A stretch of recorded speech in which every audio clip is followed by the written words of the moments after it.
आपको पता है there is a difference between just solving previous year questions and learning from them.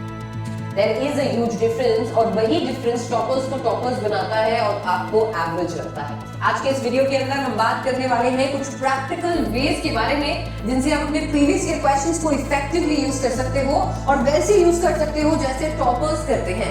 आप सिर्फ प्रीवियस ईयर क्वेश्चंस को सॉल्व करके छोड़ देते हो पर असली काम वहीं से शुरू होता है और आज मैं आपको वो सारे पॉइंट्स बताने वाली हूँ। सबसे पहले create a pattern tracker instead of random solving. जो प्रीवियस ईयर क्वेश्चन सामने आया वो प्रीवियस क्वेश्चन उठाकर सॉल्व कर दिया, दैट्स इट। ऐसा नहीं होना चाहिए।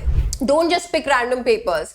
एक एक्सेल शीट या एक नोटबुक कॉलम बनाओ जिसमें ईयर लिखो, क्वेश्चन लिखो, चैप्टर लिखो, मार्क्स लिखो, टाइप लिखो, कॉन्सेप्ट लिखो।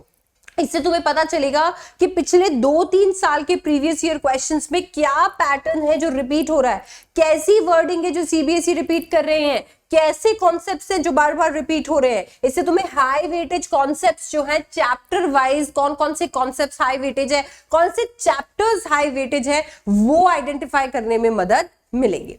Next is using previous year question to predict the exam language. देखो यार, बोर्ड पेपर सिर्फ और सिर्फ आपके कंटेंट को टेस्ट करने के लिए नहीं होते, they test how you read the question. उन 3 घंटों के अंदर आप क्वेश्चन कैसे रीड करते हो, क्वेश्चन के लिए कैसे रिस्पॉन्ड करते हो, वो बहुत जरूरी है। And that is why make a list of question जिसमें फ्रेजिंग है जो बच्चों को कंफ्यूज करते हैं, जैसे जस्टिफाई वाले क्वेश्चन, एक्सप्लेन विथ रेफरेंस वाले क्वेश्चन, टेक्सचुअल एविडेंस वाले क्वेश्चन, एनालाइज वाले क्वेश्चन, हाउ वाले क्वेश्चन को कैसे आंसर करना है, ठीक है, आपके एनालाइज वाले क्वेश्चन को कैसे आंसर करना है।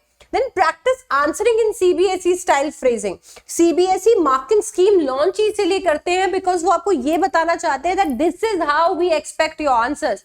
तो आप उनकी एक्सपेक्टेशन के अकॉर्डिंग फिर आंसर्स करना शुरू कर दो। ये आप लोगों के लिए बहुत हेल्पफुल होगा, खास करके उन बच्चों के लिए जो ये कहते हैं कि मेरे इक्के दुक्के नंबर पता नहीं मैम कहां पे कट जाते हैं, बिकॉज फिर वो आपके नंबर कटना बंद हो जाएंगे।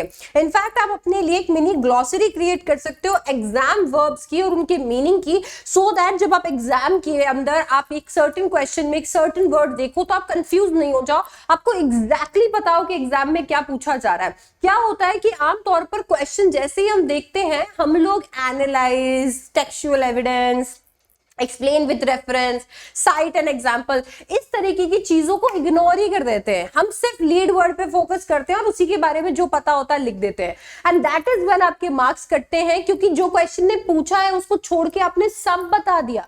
बंदा बोल रहा है भैया कैसे, तुम क्या बता रहे हो, बंदा कह रहा है भैया टेक्सचुअल एविडेंस दे दो, तुम केवल फैक्चुअल एविडेंसेस दे रहे हो। तो आपको ध्यान रखना पड़ेगा कि यार क्या वर्डिंग है क्वेश्चन की, वो मुझसे पूछ क्या रहा है और क्या एग्जैक्टली वो मैं आंसर कर रहा हूं। अ लॉट ऑफ आपको वर्ड्स के मीनिंग पता नहीं होते, तो this is going to be a game changer for you. Classify questions into 3 buckets. सबसे पहला तो 3 से 4 पेपर सॉल्व करने के बाद हर क्वेश्चन को 3 बकेट में डिवाइड कर सकते हो। सबसे पहला है कॉन्सेप्चुअल, ऐसा क्वेश्चन जो आपकी अंडरस्टैंडिंग को टेस्ट करता है। एप्लीकेशन बेस्ड, ऐसे क्वेश्चन जो आपके कॉन्सेप्ट्स को it uses concepts and examples. And descriptive, जो टेस्ट करता है आपके प्रेजेंटेशन को, आपके कीवर्ड्स को, आपके फ्लो को, आपके लॉजिकल आंसरिंग को, कि भैया आप लॉजिकली आंसर दे पा रहे हो या नहीं। Now this trains your brain for question type awareness, ताकि जब आप क्वेश्चन को देखोगे रियल एग्जाम में तो आपको एग्जैक्टली पता होगा कि ये क्वेश्चन क्या चीज टेस्ट करना चाह रहा है, ये मुझसे एक्चुअली क्या पूछना चाह रहा है, ये मुझसे कैसा आंसर उगलवाना चाह रहा है। Okay, next is use previous year question to refine your answer writing format, क्योंकि आपको पता है कि यार मैंने अभी previous year question solve किया, मुझे लग रहा है हाँ ठीक है मैंने ठीक ठाक काम कर दिया, वहीं पर मुझे नहीं रुकना है। I don't want to repeat मेरे प्रीवियस ईयर क्वेश्चंस की प्रैक्टिस वाले answers in my board exams. मैं प्रैक्टिस कर ही इसलिए रही हूं ताकि मैं जैसे जैसे क्वेश्चंस पे आगे बढ़ते जाऊं वैसे वैसे मैं बेटर होती जाऊं। बट जब मुझे पता ही नहीं होगा कि कौन से एरियाज में मुझे अपने आप को बेटर करना है तो वो पॉसिबिलिटी खत्म ही हो जाएगी ना। तो यहां से मैं कोशिश करूंगी कि मेरे प्रीवियस ईयर क्वेश्चंस को मैं करूं, वहां पर मैं देखूं कि भैया क्या मार्किंग स्कीम है, मैंने कैसा आंसर लिखा है, टॉपर्स कैसा आंसर लिखते हैं, कंपैरिजन करूं, देखूं क्या मैंने की टर्म्स को अंडरलाइन किया था, क्या मैंने डेफिनेशन से शुरू किया था, कहीं मैंने इंट्रोडक्शन को स्किप तो नहीं कर दिया, क्या मैंने एग्जांपल्स, हेडिंग इन सबको इंक्लूड किया था मेरे आंसर में, क्या मैंने मेरे आंसर को एक पर्टिकुलर फॉर्मेट में लिखा था, नहीं लिखा था? ये सारा गैप का जो एनालिसिस मैं कर रही हूं, ये मुझे हर प्रीवियस ईयर क्वेश्चंस के साथ बेटर बनाएगा, और वही मुझे चाहिए। मैं ये नहीं चाहती हूं कि आज जो मैं सैंपल पेपर सॉल्व कर रही हूं, आज जो मैं प्रीवियस ईयर क्वेश्चन के अंदर लिख रही हूं, मैं सेम एग्जाम के अंदर जाकर लिख दूं, बिकॉज फिर तो वो करने का मतलब ही क्या हुआ? रट्टा लगाने के लिए सिर्फ प्रीवियस ईयर क्वेश्चंस को आंसर नहीं करना है, क्योंकि अगर वो करना है तो सिंपली प्रीवियस ईयर क्वेश्चंस खोलो, उनके साथ में सॉल्व आंसर्स देखो, उनको रटते जाओ एंड मूव ऑन। ठीक है, सॉल्व कर रहे हो तो तमीज से सॉल्व करो। क्वेश्चन, अच्छा, पॉइंट नंबर 5 है convert previous year questions into mini mock test. मतलब एक तो प्रीवियस ईयर क्वेश्चंस को ऐसे ही अंधाधुंध सॉल्व कर लिया, एक उन्हें मॉक टेस्ट कन्वर्ट करके सॉल्व किया, तो उसमें काफी डिफरेंस है। क्योंकि जब आप पूरे पेपर्स को सॉल्व करने बैठते हो तो आपका माइंडसेट अलग होता है, जब आप topic wise timed PYQ test लेते हो तो आपका माइंडसेट अलग होता है। आपको पता होता है ये चैप्टर्स है, इसमें ये कॉन्सेप्ट है, और मेरे से प्रीवियस ईयर क्वेश्चंस पूछे जाने वाले हैं। दैट मींस सीबीएसई ने जो पहले पूछा है इससे वो मुझसे पूछे जाने वाला है। जरूर पहले के बच्चों ने भी इतना टाइम लिया होगा, तो आपने अपने आप को टाइम भी कर दिया कि ठीक है, मान लो मैंने ये जो प्रीवियस ईयर क्वेश्चंस है ये 80 मार्क्स के बनाए हैं, तो I am going to give myself 3 hours to solve this. इससे क्या होगा, आप एक्चुअली एक एम की तरफ जा रहे होंगे, माइंडलेसली आप बस कुछ भी सॉल्व नहीं कर रहे होंगे। जैसे आप अपने आप को कह सकते हो, चलो ये 5 मार्कर्स को ही सॉल्व करता हूं प्रीवियस ईयर क्वेश्चंस के लिए और 25 मिनट ले लेता हूं। ये आपकी स्पीड भी बिल्ड करेगा और साथ ही साथ आप क्वेश्चंस के साथ फेमिलियर भी हो जाओगे। अच्छा, इसके बाद में आता है आपका reverse engineering of previous year question. देखो, प्रीवियस ईयर क्वेश्चन देखो और फिर देखो कि भैया कौन से चैप्टर से ये प्रीवियस ईयर क्वेश्चन आया है। अब देखो, आमतौर पे हम क्या करते हैं, पहले पढ़ते हैं फिर प्रीवियस ईयर क्वेश्चंस करते हैं। अब क्योंकि हमारे पास टाइम कम है तो हमें क्या करना है, प्रीवियस ईयर क्वेश्चन देखना है, कौन से टॉपिक से आया है, चैप्टर के कौन से पार्ट से आया है, वो देखना है और वो मार्क करके उसको पढ़ना शुरू करना है। जितने ज्यादा क्वेश्चन किसी पर्टिकुलर टॉपिक से आए हैं उतना इंपॉर्टेंट वो टॉपिक मेरे लिए हो जाता है, पहले मुझे उसे रिवाइज करना है। इसे कहते हैं रिवर्स इंजीनियरिंग। तो ये मेरे लिए बहुत ज्यादा जरूरी है। अच्छा, मैं क्या कर सकती हूँ, जहां से भी मेरा प्रीवियस ईयर क्वेश्चन उठ के आया है एनसीईआरटी में वो वाला पार्ट अलग से मार्क करके रख सकती हूँ, ताकि से जब मैं लास्ट मिनट रिवीजन के लिए आऊं तो वो हाईलाइटेड पार्ट मुझे अलग से दिखे and I can always revise them. जल्दी जल्दी मैं रिवाइज कर पाऊं, मेरे को बहुत ज्यादा टाइम नहीं लगे पूरी एनसीईआरटी को रिवाइज करने के लिए। सो ये भी एक चीज है जो आप कर सकते हो। खास करके वो बच्चे कर सकते हैं जो बच्चे कहते हैं मैम एनसीईआरटी पढ़ता हूं, मुझे तो पता ही नहीं चलता क्या इंपॉर्टेंट है और क्या नहीं, कहां से क्वेश्चन बनते हैं कहां से नहीं बनते। भैया प्रीवियस ईयर क्वेश्चन खोलोगे तब तुम्हें पता चलेगा कहां से क्वेश्चन बनते हैं और कहां से नहीं बनते। और अगर तुम सारी चीजें मार्क करके रख लोगे तो आपके पास में एनसीईआरटी के अंदर आपका खुद का प्रीवियस ईयर क्वेश्चन के नोट्स प्रिपेयर हो जाएंगे। You can simply open your NCERT, revise from your NCERT itself. आपको कोई अलग से नोटबुक कैरी करने की भी जरूरत नहीं है। Use previous year question for smart revision, not for just practice. मैंने आपको बताया, आप कोई भी चैप्टर कर रहे हो, कुछ भी पढ़ रहे हो, एग्जाम से पहले जा रहे हो, this is something that I used to do in my class 10th। मैंने 12th में ऐसा नहीं किया, बट क्लास 10th में मैंने ऐसा जरूर किया था, स्पेशली मेरे थ्योरेटिकल सब्जेक्ट्स के लिए, स्पेशली जैसे आपका सोशल साइंस होता है। तो मैं क्या करती थी, मैं अपनी सैम्पल पेपर्स की प्रीवियस ईयर क्वेश्चन की बुक ले लेती थी, उसमें प्रीवियस ईयर क्वेश्चन आते थे, नीचे उनके सॉल्व्ड आंसर्स होते थे। तो I used to revise my chapters through question and answers that were previously asked। ऐसे क्वेश्चन जो पहले पूछे गए थे, तो these questions were previously asked, तो मैं उन्हीं क्वेश्चंस के थ्रू चैप्टर्स को रिवाइज करती थी। तो सॉल्व करने के साथ साथ मैं ये भी कर सकती हूँ, इससे आपको पता चल जाता है अंदर ही अंदर कि कैसे क्वेश्चंस पूछे जाते हैं और कौन से टॉपिक्स पे सीबीएसई ज्यादा फोकस कर रहा है। Do not ignore how marks are allotted. देखो यार, आपकी जो मार्किंग स्कीम है जो कि सीबीएसई की ऑफिशियल साइट पे अवेलेबल है, वहां पे आपको हर एक क्वेश्चन में कैसे मार्क्स अलॉट किए जा रहे हैं, कहां पे आधा नंबर दिया जा रहा है, कहां 1 नंबर दिया जा रहा है, कहां मार्क्स डिडक्ट किए जा रहे हैं, वो क्लियरली मेंशन होता है। आप क्या करते हो, मार्किंग स्कीम को सिर्फ आंसर्स के लिए यूज करते हो, ऐसे मत करो। मार्किंग स्कीम को एक्चुअली स्टडी करो और देखो कि मार्क्स कैसे अलॉट किए गए, क्योंकि वही तुम्हारा डायरेक्शन है, वही एक तरीके से तुम्हारा डायरेक्शन है कि भैया तुम्हें इस तरीके से आंसर लिखना है, बिकॉज यहाँ पे तुम्हें आधा नंबर मिलेगा, यहाँ 1 नंबर मिलेगा, यहाँ 2 नंबर मिलेंगे। अगर आपको ये नहीं पता होगा कि मार्क्स कैसे अलॉट हो रहे हैं, किस चीज के मार्क्स मिल रहे हैं, किस चीज के मार्क्स कट रहे हैं, अगेन आप अंधाधुंध आंसर लिखोगे और फिर आकर कहोगे मैम मैंने तो आंसर लिखा था, मुझे नहीं पता कहाँ मेरे नंबर कट गए।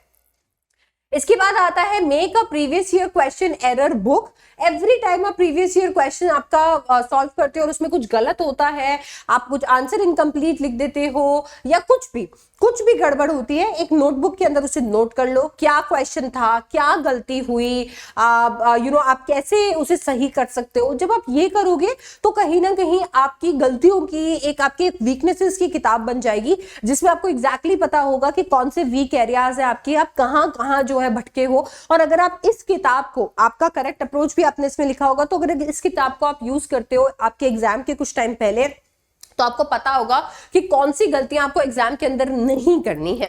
Combine previous year questions with sample papers, मैं कह के इस चीज को थक गई हूं कि भैया प्रीवियस ईयर क्वेश्चंस और सैंपल पेपर्स दोनों में डिफरेंस होता है।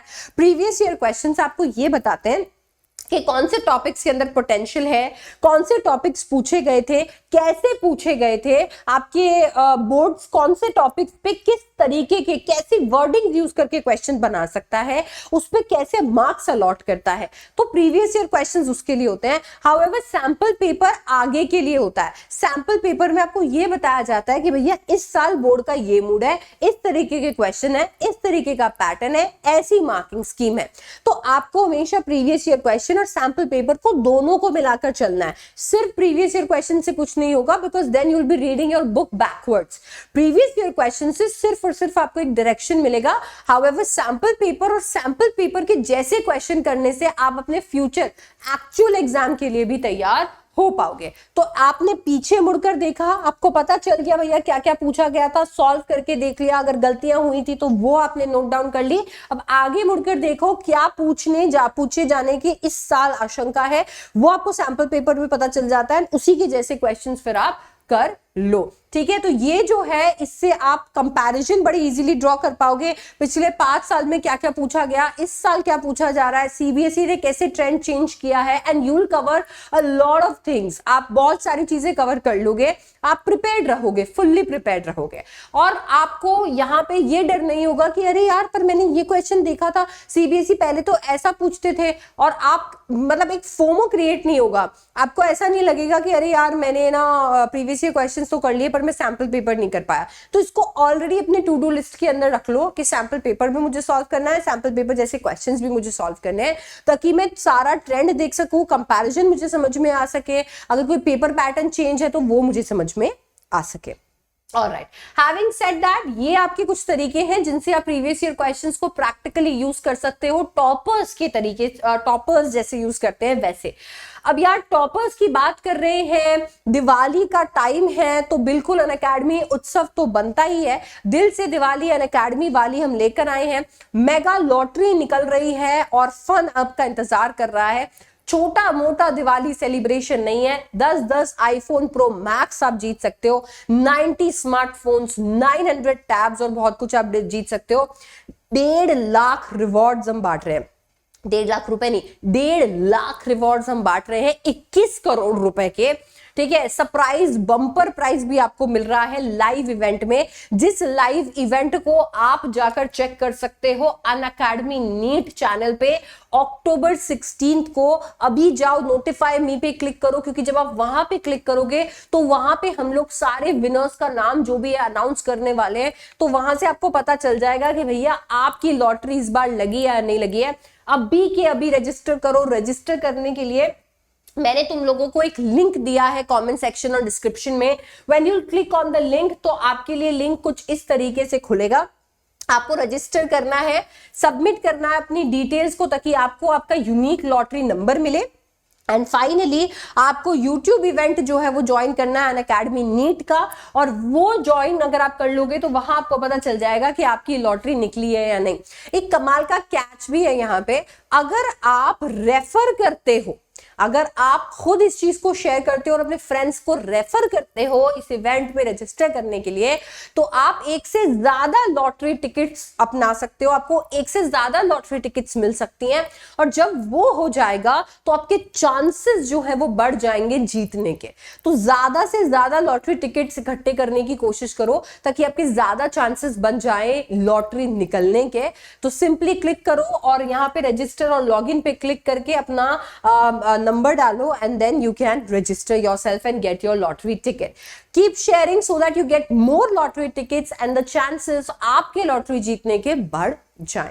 इसके साथ में एक नई लॉटरी आपकी जो लगी है वो इस चैनल पे प्लेलिस्ट की, जिसपे आपका पूरा सिलेबस कंप्लीट हो रहा है आपके बोर्ड्स के लिए. तो प्लेलिस्ट को फॉलो कर लो, चैनल को सब्सक्राइब कर लो और इस वीडियो को अपने फ्रेंड्स के साथ शेयर कर लो जो सिर्फ प्रीवियस ईयर क्वेश्चंस करके आराम की जिंदगी जी रहे हैं, उन्हें पता ही नहीं है कि आगे क्या करना है.